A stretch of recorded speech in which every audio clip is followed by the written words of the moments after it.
Welcome everybody. We are on our weekly Architecture is a Human Right Facebook Live discussion. This week, we are going to talk with Cyrille Hanappé. But first, I would like to introduce in a few minutes, seconds, this whole story. So, in collaboration with the Emergency Architecture and Human Rights, Danish and Chilean NGO, and with the worldarchitects platform, we started this manifesto, this page, this movement, Architecture is a Human Right. Please check this on the website of the worldarchitects. Check the manifesto, check our thoughts, and there is also a call, so you are more than welcome to join it and to add your own thoughts and comments. In the background, there will be things running, slides and thoughts. It's mirrored, but I guess you will be able to read it. So Cyrille Hanappé is our guest tonight, is my guest tonight, and let's see what do we have. Yeah, exactly. So I will have the slides first, and then in 2 minutes, 3 minutes, I will have Cyrille as a guest.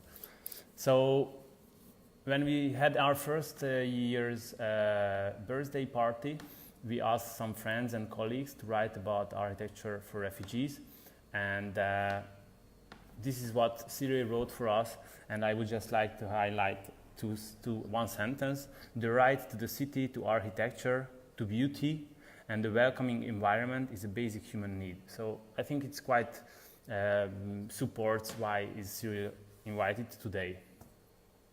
He also co-founder of the Acte Cité. It's a French NGO, and he's also a practitioner architect.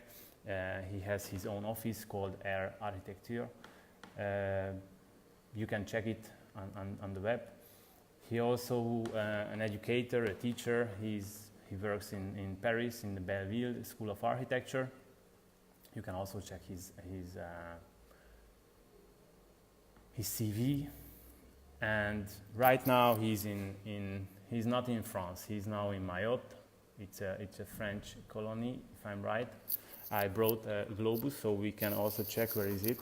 It's a very, very small island just next to Madagascar. So I think you can all Google it and see what is going on. But I hope Cyrille will explain more about why is he there and what is he doing there, if it has anything to do with architecture is a human right. I met him in the jungle in Calais, where he was visiting and doing several things with his students from the school, and we also visited the Linear refugee camp in Dunkirk.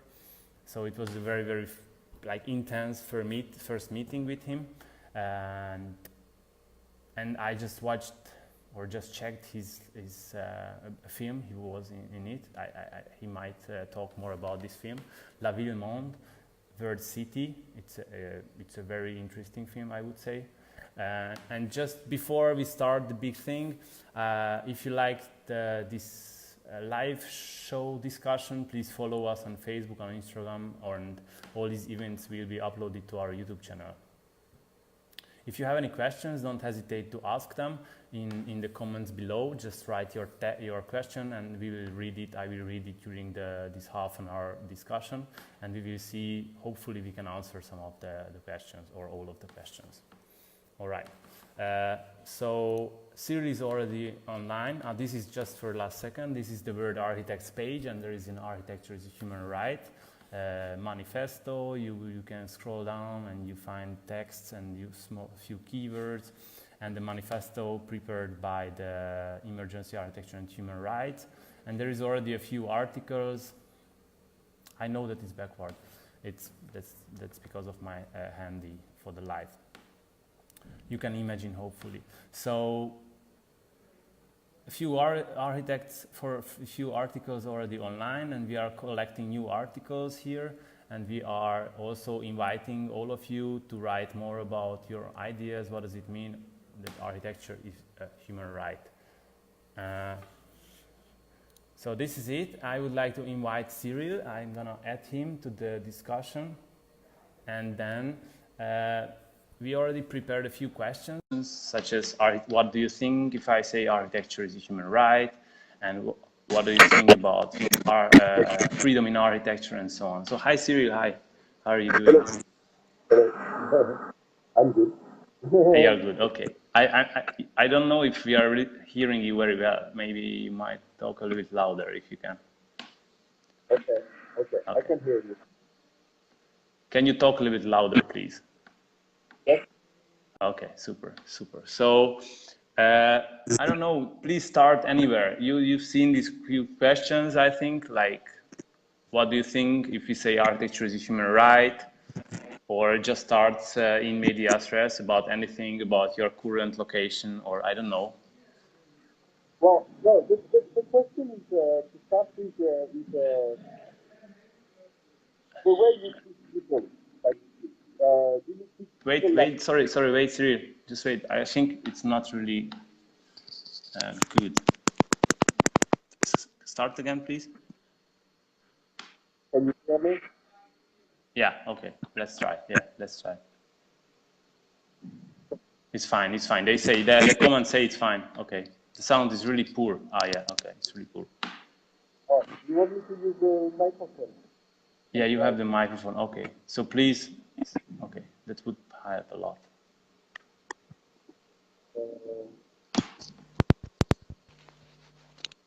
Okay, it's getting better. In the meantime, I'm just showing a few books. So I started last time. I think the series of books were really useful.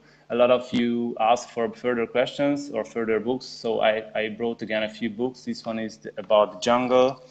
This is another book about the jungle, some stories. This is an activist, Melako Jones. This is a small magazine, Calais magazine by Peru. And yeah, we will see more if there is anything that Cyril can tell. So sorry, back to you, Cyril. Well, no, is it better this way? Yeah, perfect, fantastic. Oh, okay. No, just, well, the question is just like going from treating people like goods or like objects to treat them like human beings. So it's a very general question, but it's a question that is architectural in between. And of course, it's something that you can feel as a problem in general architecture as a whole, but concerning refugees, concerning poor people, concerning excluded people, it becomes more strong, it becomes a more obvious subject, and so that's why we have to treat that as a question. Once again, that's something, that's a problem that you can find generally in architecture, that people are just treated like objects. When I say object, today it's more and more like financial subject or something that you can make money with. And of course, it becomes stronger in the case of people who are kind of outside of the society, with refugees, with people, with poor people, with Roma people, with migrants, and also. So basically, the question is that what means human rights? Human rights means things that counts for everybody. Human rights speaks about human dignity, and obviously, architecture is part of human dignity. If people live in places that are not designed for human, if people live in places or are treated like objects, obviously you are outside of dignity. And so at Actecité, in the DSA architecture and major risk, that's what we try to input. Architecture and major risk, when we took on the subject, major risk was just about designing objects that were earthquake resistant or storm resistant, but it was just a technical question at that time. The basic thing was that we introduced to rely that, to link that, the technical with the sociological subject. And that's a very I think it's very the Charles comes from World Architects. He said like quality, that we have to offer quality architecture, basic quality or quality architecture for everybody. So it shouldn't be only like a very few people's privilege to have this quality. Yeah, I don't know if I would. Well, I mean, quality is a very. Yeah, you can put a lot of things in the word quality. I will more emphasize on the fact that basically you recognize the people that live there, that live in their surroundings, that live in the city. You recognize them as actors of their environment, of their built environment, of the way they deal in their environment, and also very basically on the way that architecture manage them to make them actors and emancipatory. So that's the question, is that does architecture put people in a way where they are trapped in a place where they cannot do anything, or do you make an architecture that gives them emancipation, basically? Yeah. We write in this question, our questions. We wrote about like freedom in architecture, equality, and security in architecture. Do you think these are like, because these like topics are connected to human rights? Do you think we should like analyze these issues through architecture, or does it make sense? Well, the thing is that if you are a doctor, you deal with medicine. If you are a banker, you deal with money. If you are a social worker, you deal with access to social facilities. If you're an architect, you deal with architecture, and that's what is your part and what is our part. Of course, this part is linked to all the other topics, but that's the one we have to deal with, basically. And so the question is like, right now we are in Mayotte with a student of the DSA, and we are kind of I mean, Mayotte and Mamoudzou is definitely a welcoming city, an arrival city in the sense of dog senders. You have in Mayotte, the population in 1997 was of 30,000 people. Right now, there are 300,000 people coming mainly from the Comores, but also from all countries of Africa. You have people from Congo, you have people from Sudan that came to Mayotte, strangely enough. You are very surprised the first time you meet people from Congo in Mayotte, but they are. And obviously, right now, the tools to deal with that question, with this question, are not existing in the public service in France. I mean, they don't know what to do with that. Unfortunately, the people who invited us are not thinking that way. But the general idea is that, okay, when you see a slum, when you see an informal neighborhood, when you see, and what is actually interesting is that they have that word here. Instead of slums, instead of informal neighborhoods, they speak of spontaneous neighborhood. And I like that word very much. But most people, also they have those policies called résorption de l'habitat indigne. So resorption of indignity housing. But what does that mean in the sense of most people? It means basically taking the slums down and building new buildings above it. What we think is just like speaking and working about spontaneous neighborhood and to make what you can to transform this place in classical neighborhood, little by little. So we took the focus, but these questions, of course, are very political because you have a lot of problems with racism, people not wanting people to be there, and so we have to deal with that, of course, and that's the difficulty. Yes? I think it's very interesting. you said political, so these political issues, very political, no?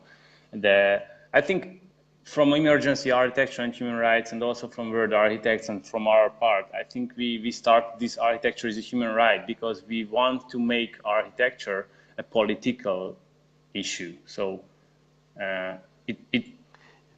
decisions are often made by politicians or made by people with money. So we might put architecture on this field as well. So in this kind of very high decision-making level, or do you think architecture and this kind of quality architecture or architecture for everybody can be also very, very bottom-up, so independent from politics and? No, the thing is that sometimes the trick we use here, right, in Mayotte, because politicians, basically you have a local population that is not very welcoming, that is not very happy with migrants arriving. So sometimes you have to trick the politics. And so basically we use the theme of risk, of major risk, to deal with that. So basically the thing is that the French law says that if somebody is hurt in his living environment, the mayor is responsible. And so we say, okay, Mr. Mayor, we're going to work on the major risk. We're going to work on lowering the risk. And so to lower the risk in this neighborhood, we have to work on the public space. And that's the way we take it. That's the way we deal with it. So we say, okay, Mr. Mayor, you don't want to have landslides here. Or when you have a fire, you don't want the fire to spread all over the slum. And so we have to work on public space in between. And this space will act as refuge for people. This space will act as resistance to fire. I mean, it will cut the fact that the fire goes from one place to the other. If a storm comes by, this place is going to be a place where people can be quiet. And so basically the idea is that. And so we take we take the trick of the major risk, of the fact that people should not be exposed too much to risk, to bring the thing here. Mm-hmm. And so, and producing architecture in between, in the middle of that. Mm-hmm. I think we might mention right now here that you develop many small booklets with your students based on your experience and your work in Calais, in the camp of Calais and in the camp of Dunkirk. Is it right? And do you use this kind of knowledge and experience right now? Yeah, basically the thing is that of course it's something that adds up little by little. We have the book, we just released a book called The Welcoming City.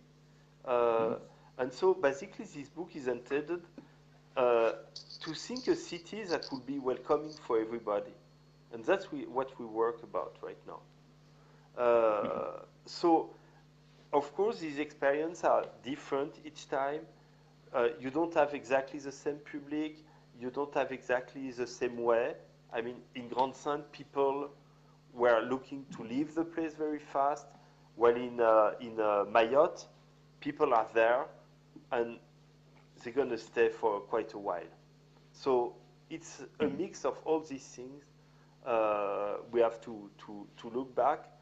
But the common method is always to come back to the people, to look very closely at the way they live in their surrounding environment, at the way they inhabit their environment. That's what we have to look very closely at.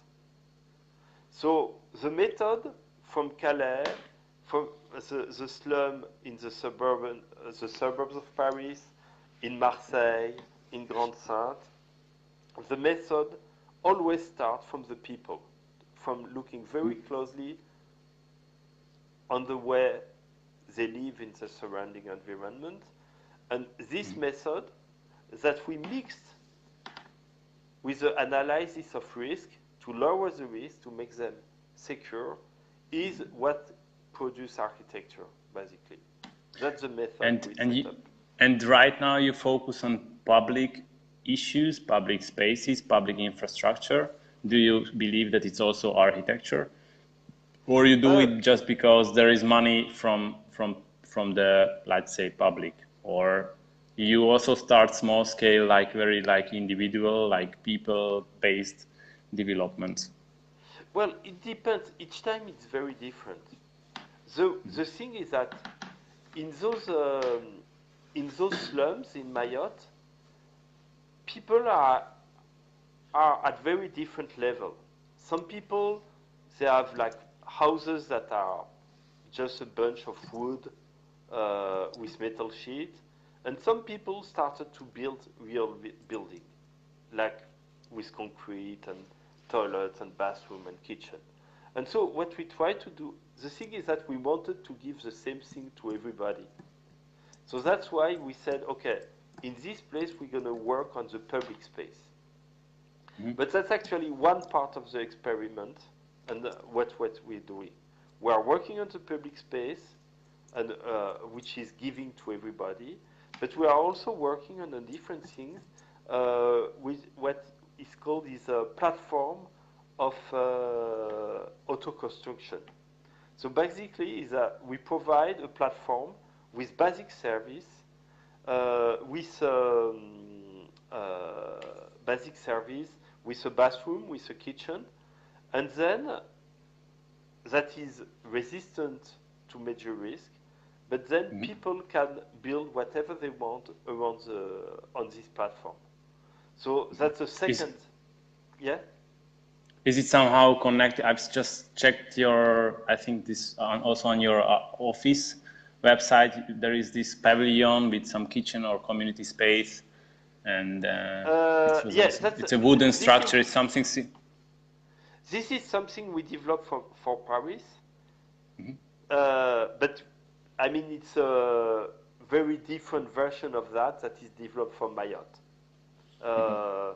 And basically, when the thing is that you don't have the same risk in Paris as in Mayotte, mm-hmm. So we changed it quite a lot for that. So in Mayotte you have earthquake, you have storms, you have landslides, but you don't have cold, you don't have you don't have the same problem. So basically we're not working on the same topics, but yeah. There is again that thing that people can adapt their housing, people can transform the house, but we provide the very basic need that is an architecture and that is also a technical object. I think last time I was having a kickoff event, and there was several questions, comments, and also after this web live event, I got some messages about this kind of discussion about mainstream architecture and this kind of social architecture, or architecture is a human right architecture, like architecture for everybody. And please, maybe let's try to reflect on this discussion. So how do you see this? If there is someone who is like trying to join this movement of alternative architecture or architecture for everybody, is there a lot of possibilities, or what kind of exact projects do you see, or what kind of? Well, I could say we have those. What is strange is that it actually goes the other way around for us. We learn so much things with refugees in the slums and things. In fact, those things help us in our mainstream architecture that we do at the office, because I mean, it goes on very, very different levels, but there is a level of looking. The thing is that people living in slums, they deal a lot with the environment. They take very much hold of it. You were speaking of bottom-up approach, and obviously, the bottom-up approach is very stronger in the slum. So this, we use it in mainstream when we do mainstream architecture. Mainstream architecture helps us the other way around. I mean, it gives us a very strong technical background that help us to do things that other people would not dare to do in a spontaneous neighborhood. Because obviously, the place is not classical. The relation to the ground is very different. The relation to land owning is very different. And so it goes both ways. So mainstream architecture nourishes us and gives us legitimacy about technical approach, and the other way around is like architecture in spontaneous neighborhood or in arrival cities give us a social understanding of architecture that is not that easy to get in mainstream architecture. Mm-hmm.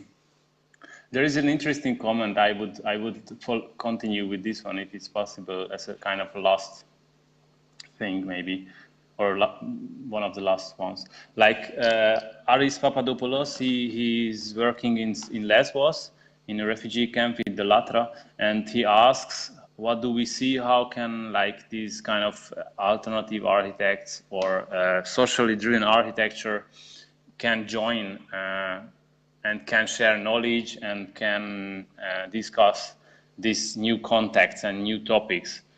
Is there anything in Europe, or I would even say like around the world, that is heading to this direction? Obviously, what I can see is that we have a lot of students, of young architects that are interested in this question, because what we can feel is that when you work with people who are in precarity, you have to come back to very basic needs of architecture, but very fundamental needs of architecture. I mean, you were speaking about mainstream architecture. A lot of young people can feel that mainstream architecture lost a lot of touch with people, the way they inhabit the buildings, the way they feel in the architecture, the way architecture is related to human. Working with people in need, you have to come back to the very basic question of architecture, the question of Vitruve, maybe, solidity, utility, and beauty. Or you have to come back to this question, and to work about this very basic question. You're not interested about doing a fancy thing that is going to be published. You have to focus about what is architecture really. And I think that's where we come back to architects that are working on this subject. That's where coming back to look at the way people live in architecture, coming back to the fact that people have to feel secure in architecture, and coming back to the question that architecture has to be related to the culture of the people. That's what, and obviously, when you work for a developer, the developer, his only question is how he's going to make money with the building, and if you can have a good image of the building. But people know that it's very hard to produce architecture in this context. When you are working with people who are rooted to needs, you have to come back to the very question of architecture, to what it means. So and you said in this, and you said that you wrote in this message to us 2 years ago, 3 years ago, that beauty is one of these issues.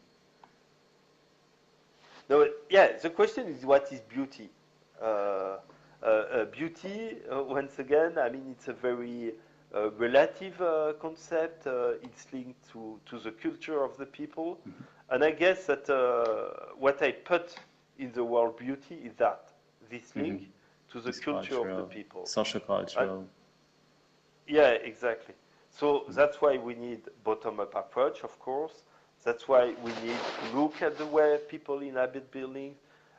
Each time we are very surprised.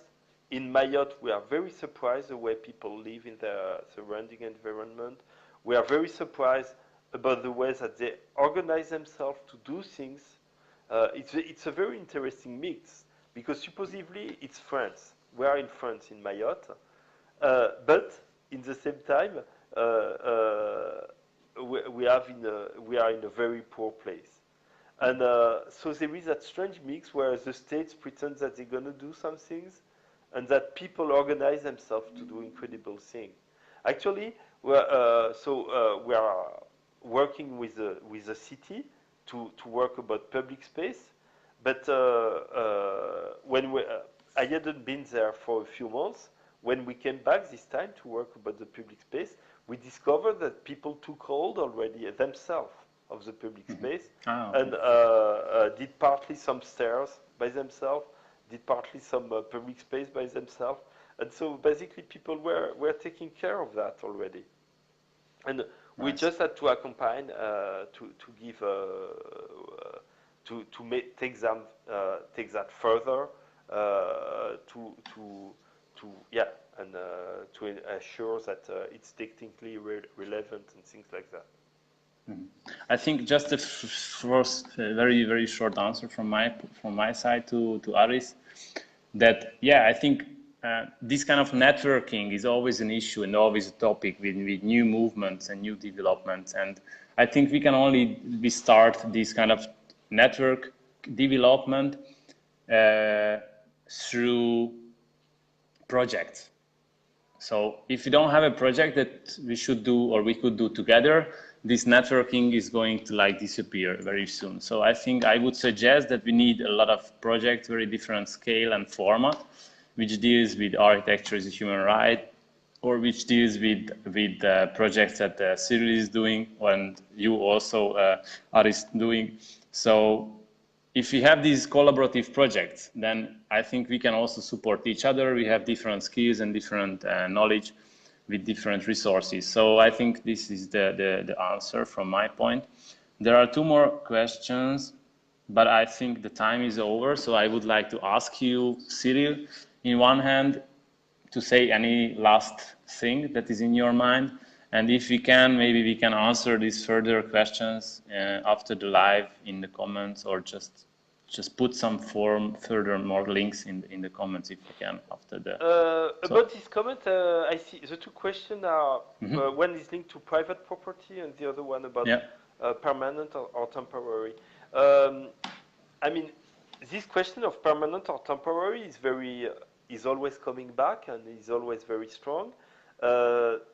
Obviously, when we worked in Paris and when we work in Mayotte, the authority asked us to make this architecture temporary, or they ask us if it's temporary. And basically what we answer is that architecture today has to be thought as something temporary in a logical, like cradle to cradle. So we like that idea that when we design the building, we design it to last forever. We design it as permanent architecture, as a place that is a part of the city, that is linked to the city, that is there as if it could stay forever, but in the same time that is aware that tomorrow it can be dismantled to be built somewhere else. That's something very strong for us, and once again, I think it's a way of a kind of ecological approach of architecture. So that's very important to think about it, and it also answers to that question of private properties. And once again, that's something that is developing more and more, including in places like France. I'm very surprised they are kind of aware of that in Mayotte, that basically, and people in Mayotte are very clear about that you can be the owner of the walls of the building, but you are not the owner of the land. And actually, they don't care. And who cares?